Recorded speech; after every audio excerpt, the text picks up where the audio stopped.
कार्बिस या मिकिर पूर्वोत्तर भारत के प्रमुख जातीय समुदायों में से एक हैं। वे ज्यादातर असम के कार्बी आंगलोग और पश्चिम कार्बी आंगलोग के पहाड़ी जिलों में केंद्रित हैं। कार्बी शब्द की उत्पत्ति अज्ञात है। ऐतिहासिक रूप से और वंश के आधार पर वे खुद को अर्लेग कहते थे और अन्य लोग उन्हें कार्बी कहते हैं। मिकिर शब्द अब अपमानजनक माना जाता है।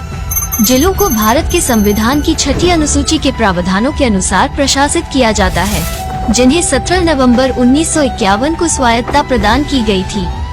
कार्बी आंगलोग जिले के अलावा कार्बी बसे हुए क्षेत्रों में दिमा हसाओ, कामरूप मेट्रोपॉलिटन, होजाई शामिल हैं। असम के मोरीगांव, नागांव, गोलाघाट, करीमगंज, लखीमपुर, सोनितपुर और विश्वनाथ चारियाली जिले। अरुणाचल प्रदेश में पापुमपारे जिले का ब्लिजान सर्कल, मेघालय में जैंतिया हिल्स, रीभोई, पूर्वी खासी हिल्स और पश्चिम खासी हिल्स जिले। असमानुपातिक वितरण के साथ नागालैंड में दीमापुर जिला, मिजोरम और बांग्लादेश का सिलहट जिला। 2011 की जनगणना के अनुसार लगभग 5 लाख की आबादी के साथ कार्बी एक बड़ा समुदाय है।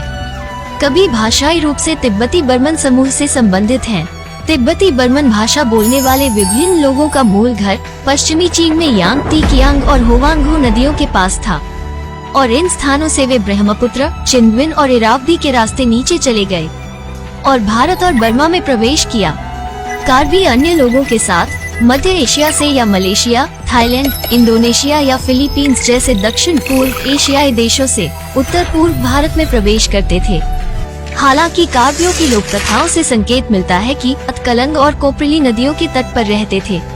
पश्चिम कार्बी आंगलोग जिले के विभिन्न हिस्सों में पत्थर के स्मारक बिखरी हुई हैं और अभी तक इस पर ठीक से शोध नहीं किया गया है।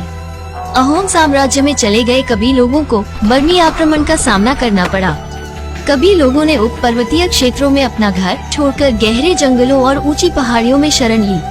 कार्बी लोग मुख्य रूप से जीववाद के एक रूप का अभ्यास करते हैं जो उनकी संस्कृति और परंपराओं से प्रभावित है। हालांकि बड़ी संख्या में कार्बी वैष्णववाद की कुछ विविधताओं के साथ हिंदू धर्म का पालन करते हैं। कार्बी मुख्य रूप से अपनी मूल भाषा यानी कार्बी भाषा बोलते हैं। कार्बी कई त्योहार मनाते हैं। ऐसे कुछ त्योहार हैं जो साल भर आयोजित होते हैं। बोटोर केकोर को भगवान से पृथ्वी पर बारिश की कृपा करने का अनुरोध करने के लिए मनाया जाता है ताकि फसलें बोई जा सके।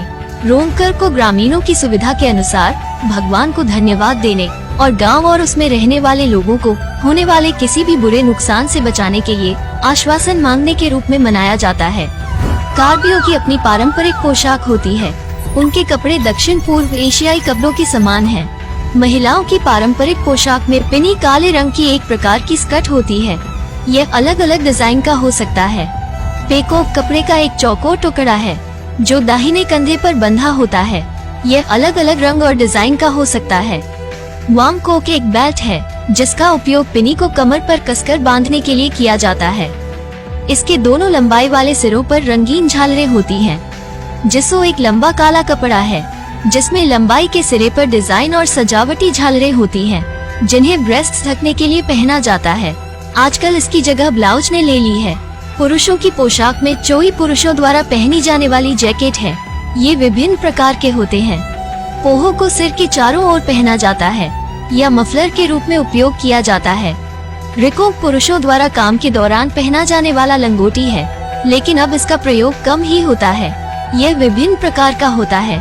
सातोर कपड़े का एक सफेद टुकड़ा है जिसे पुरुष कमर के चारों ओर धोती के रूप में पहनते हैं, जो पैरों की पूरी लंबाई को ढकता है, जिसके चारों ओर रंगीन डिजाइन होते हैं और लंबाई के दोनों छोर पर बॉर्डर होते हैं। आभूषणों के मामले में कार्बी समाज के कुछ नियम हैं। आभूषण का एक विशिष्ट टुकड़ा जिसे कार्बी महिलाएं अपनी गर्दन के चारों ओर चांदी से पहनती हैं, जिसे लेक कहते हैं। लेक सिक्कों और रंगीन मोतियों से भी बनाए जाते हैं। पुरुष भी लेक्स पहनते हैं। इनमें से कई आभूषण दुर्भाग्य से अब आमतौर पर नहीं पाए जाते हैं। किसी भी अन्य समुदाय की महिलाओं की तरह कार्बी महिलाएं भी कंगन पहनती हैं, जिन्हें रोई कहा जाता है। विभिन्न प्रकार की रोइयां उपयोग में हैं। महिलाएं अपने कानों को सजाने के लिए जो आभूषण पहनती हैं, उन्हें नोथिंगपी कहा जाता है। जनजाति के पुरुष भी कान के आभूषण पहनते हैं। इन्हें नोरिक कहा जाता है, जो सोने या चांदी से बने होते हैं। कार्बिस जो अंगूठियां पहनते हैं, उन्हें अरनान कहा जाता है। कार्बी पुजारी केवल तांबे से बने अर्नन पहनते हैं। परंपरागत रूप से कार्बी महिला की एक विशिष्ट विशेषता उसके चेहरे का टैटू था, जो माथे से लेकर ठोड़ी तक नील रंग से रंगा हुआ था। पहाड़ी इलाकों में रहने वाले कार्बी पारंपरिक रूप से झूम खेती करते हैं, जबकि मैदानी इलाकों में रहने वाले लोग कृषि और पशुधन पालन से अपनी आजीविका कमाते हैं।